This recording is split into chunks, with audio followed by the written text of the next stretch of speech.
थोडासा तिथे ठेवा. हा कुठे ठेवायचं नाही तिला खावायचं. Happy Mahashivratri. Happy Mahashivratri. Cake खाऊन घ्या. मम्मीच्या बदली तू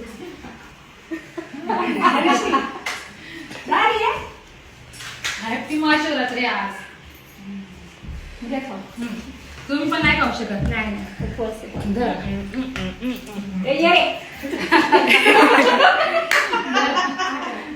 ये ना. मी खातो